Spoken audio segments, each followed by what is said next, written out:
আসসালামু আলাইকুম, সবাই আশা করি ভালো আছেন। আমি প্রফেসর ডক্টর সেলিনা আক্তার। আজ আপনাদের সাথে টিউমার সম্পর্কিত কিছু ভুল ধারণা এবং কিছু ধারণা দেওয়ার জন্য কথা বলবো। যেমন আমরা যদি টিউমার শুনি যে আমাদের টিউমার হয়েছে, তখন আমরা সবাই খুব ভয় পেয়ে যাই যে টিউমার হয়েছে, নিশ্চয়ই এখন অপারেশন লাগবে, সার্জারি লাগবে।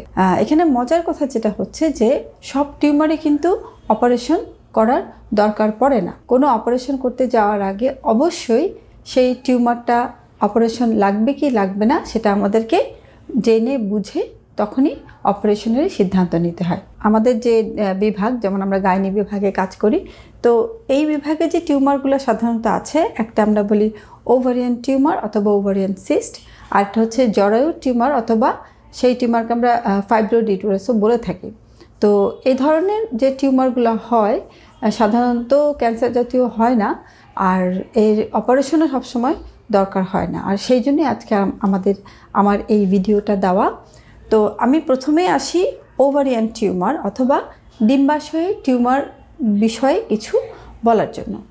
ডিম্বাশয়ে যে টিউমারগুলো হয় সেই টিউমারগুলো বেশিরভাগই দেখা যায় সিস্টিক, মানে যেই টিউমারের ভিতরে লিকুইড জাতীয় জিনিস থাকে। তো যদি ওভারিতে টিউমার হয়, আমরা সেই টিউমারের প্রথম তার যে সাইজ, সেই সাইজটা দেখি। যেমন আমরা সাধারণত যেই টিউমারগুলো 5 সেন্টিমিটারের অথবা তার চেয়ে ছোটো, সেই টিউমারগুলো আমরা ফিজিওলজিক্যাল সিস্ট অথবা নর্মাল সিস্ট বলে থাকি। তো সিস্ট আবার নর্মাল হয় নাকি?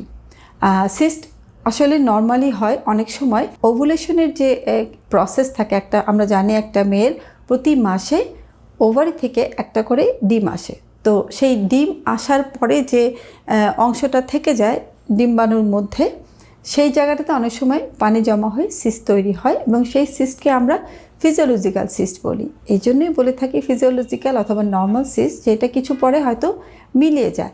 আর সেই জন্যই বলা যে ওভারিয়ান সিস্ট শুনেই অপারেশনের জন্য দৌড়ানোর অথবা টেনশনে অথবা কোনো কিছু নিয়ে খুব বেশি আতঙ্কিত হয়ে যাওয়ার কোনোই কারণ নেই। তো সাধারণত ওভারিয়ান সিস্ট যদি কারো হয়, তাহলে আমরা যেটা করে থাকি যে সিস্ট হলেই আমরা প্রথম তাকে একটা অ্যান্টিবায়োটিকের কোর্স দিয়ে নিই।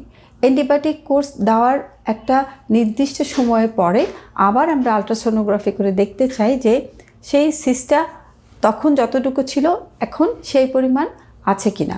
কারণ অনেক সময় যেটা হয়, সিস্ট হলে ওখানে কিছু ধরনের প্রদাহ হয়। প্রদাহ মানে ইনফ্ল্যামেশন অথবা ইনফেকশন হয়।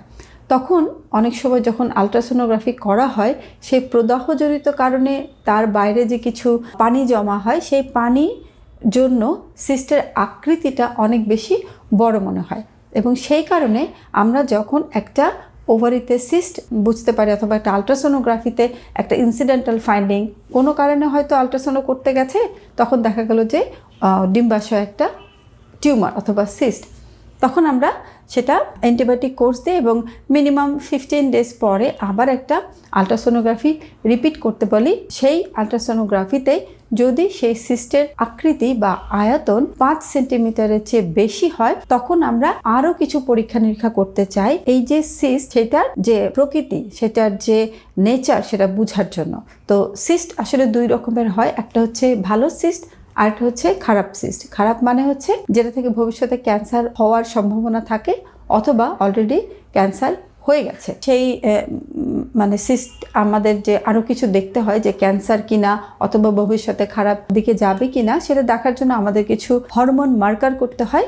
ব্লাড দিয়ে আমরা করে থাকি হরমোন মার্কার, এবং সেই সাথে যদি সম্ভব হয় সিটি স্ক্যান অথবা এমআরআই টেস্ট করে আমরা অবশ্যই প্রথম নিশ্চিত হয়ে নেব যে এই সিস্টের যে ক্যারেক্টার, যে প্রকৃতি, এটা কেমন, এবং সেই অনুযায়ী আমাদেরকে সেই সিস্টের চিকিৎসার জন্য প্ল্যান করতে হবে। এবং চিকিৎসার প্ল্যান করার সময় অবশ্যই রোগীকে ডাক্তারের সাথে খোলামেলা আলোচনা করতে হবে এবং এই সিস্ট অপারেশন করার পরে আর কি ট্রিটমেন্ট লাগতে পারে অথবা আর কি সাবধানতা অবলম্বন করতে হতে পারে অথবা কতদিন পর আবার ডাক্তারের কাছে এসে একটা চেক আপ করতে হবে, সেই বিষয়গুলো অবশ্যই ডাক্তারের কাছ থেকে ভালো মতো জেনে নিতে হবে। এই হলো আমাদের ওভারিয়ান সিস্ট নিয়ে কথা। তো ওভারিয়ান সিস্ট হলেই যে অপারেশন লাগবে আসলে তা না।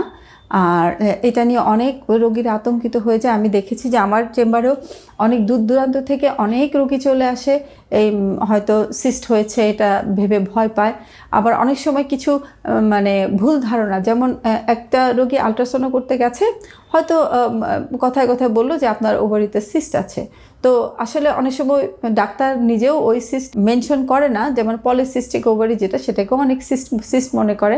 অ্যাকচুয়ালি পলিসিস্টিক ওভারি এটা কোনো ধরনের সিস্ট না, সিস্ট হচ্ছে আরেকটু অন্যরকম। যেহেতু আমাদের মেডিকেল টার্ম কিছু ব্যবহার করতে হয়, সেক্ষেত্রে রোগীরা অনেক সময় এই মেডিকেল টার্মগুলো শুনে একটু আতঙ্কিত হয়ে যায়। তো এই গেল আমাদের ওভারিয়ান সিস্টের কথা। তো ওভারিয়ান সিস্ট হলে যদি সেটা 5 সেন্টিমিটারের বেশি হয় তখনই আমরা অপারেশনে যাই। তো অপারেশনের বিভিন্ন ধরন আছে, সিস্টের ক্যারেক্টার ভেদে আমরা অপারেশন প্ল্যান করে থাকি। যেমন যে সমস্ত সিস্ট আমরা বলি ক্লিয়ার অথবা ভিতরে লিকুইড থাকে, সে সমস্ত সিস্ট আমরা সাধারণত ল্যাপারোস্কোপির মাধ্যমেই করতে পারি। ল্যাপারোস্কোপি মানে হচ্ছে একটা আধুনিক চিকিৎসা, যেখানে আমরা পেট না কেটে পেটের মধ্যে 2 থেকে 3টা ছিদ্রের মাধ্যমে, বাটন হল ছিদ্র বলে আমরা, যে আমাদের শার্টের যে বাটন থাকে সেই বাটনের যেটুকুন ছিদ্র থাকে সেই ছিদ্র দিয়ে আমরা অপারেশন করে আসি। এবং অপারেশন করার পর অবশ্যই আমরা বায়োপসি করি। বায়োপসি করার পরে যদি ফার্দার তার কোনো ফলো আপ অথবা অন্য কোনো চিকিৎসার দরকার হয় আমরা সেভাবে সেটা ফর্মুলেট করি। আর যদি সিস্টের ক্যারেক্টার একটু অন্যরকম হয়, যেমন সিস্ট যদি সলিড হয় অথবা ডার্ময়েড সিস্ট হয়, সেক্ষেত্রে অনেক সময় ল্যাপারোস্কোপি করে একটু করতে ডিফিকাল্ট হয়, কারণ যেহেতু সলিড জিনিস এবং সেই সাথে ডার্ময়েড সিস্টের কিছু সিক্রেশন থাকে, কিছু ম্যাটেরিয়াল থাকে, যেটা হচ্ছে যদি আমরা ঠিকমতো এন্ডোব্যাগটা ব্যবহার না করতে পারি, এন্ডোব্যাগ ব্যবহার করলেও অনেক সময় দেখা যায় যে তার যে ল্যাপারোস্কোপির মানে বাটন হোল পোর্টগুলো থাকে সেগুলোতে অনেক সময় ইনফেকশন হয়। ইনফেকশন সারতে একটু বেশি সময় লাগে এবং অনেক সময় রোগীরা অনেক ভয় পেয়ে যায়, বিরক্ত হয়।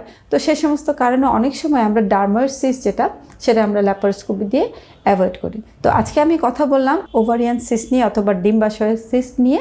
আমরা এরপরে আরেকটি ভিডিওতে আমরা জরায়ুতে যে টিউমার হয়, যেটাকে আমরা ফাইব্রয়েড ইউটেরাস বলি, এবং যেটার জন্য অহরহ অনেক অপারেশন হচ্ছে, যে অপারেশনে অনেকগুলো হয়তো প্রয়োজন পড়ে না, অনেকগুলো হয়তো রোগীরা ভয় পেয়ে করে ফেলে।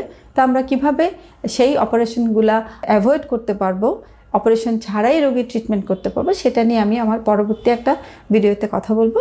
আজ এই পর্যন্তই। সবাই সুস্থ থাকুন, ভালো থাকুন। আল্লাহ হাফেজ।